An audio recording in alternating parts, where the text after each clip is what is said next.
सर्वसामान्यांच्या हक्काचा आवाज जागर जनस्थान।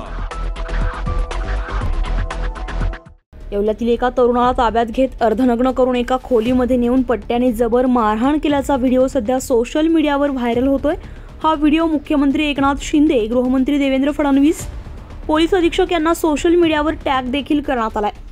या व्हिडिओची सत्यता तपासली असता येवला शहरातील हा व्हिडिओ असून मारहाण झालेल्या पीडित व्यक्तीचे नाव प्रसाद खैरनार असं आहे।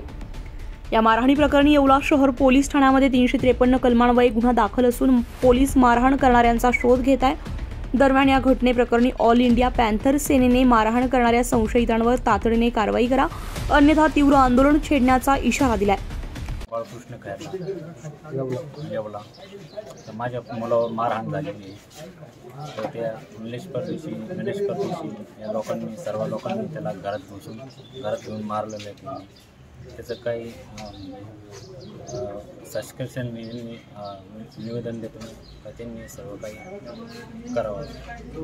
आणि त्या व्हिडिओवरून काल येवला शहर पोलीस स्टेशनला एक फिर्याद दाखल झाली, मारहाणीचा गुन्हा होता तो। नेमके काय प्रकरण आहे आणि यात पोलिसांनी आतापर्यंत काय कारवाई केली? या संबंधामध्ये फिर्यादी ज्या वेळेला पोलीस स्टेशनला आला त्यावेळेला त्याच्या म्हणण्यानुसार फिर्याद लिहून घेण्यात आलेली आहे।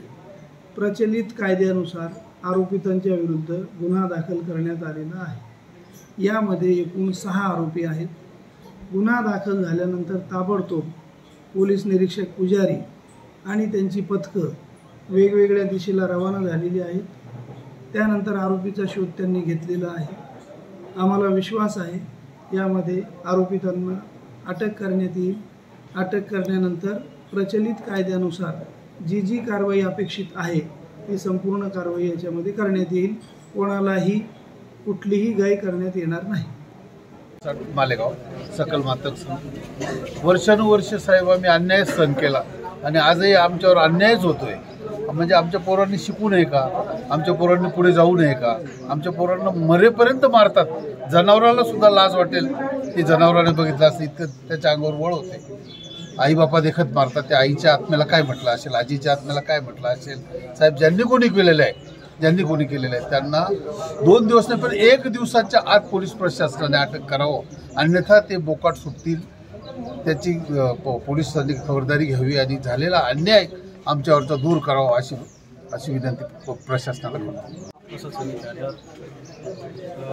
महेश नेनेला मला सावगल्लीमध्ये तिथं आले ते माणसं, त्यांनी मारला त्यांनी परत तिकडे नेलं उसाच्या भागात नाही तिकडं मारलं मला भांड्याने पाईपाने। त्यांच्या घरी नेलं, त्यांच्या घरी मारलं, पप्पाला मारलं, काकाला मारलं, आत्याला मारलं। जागर जनस्थानसाठी प्रतिनिधी सचिन वखारे, येवला।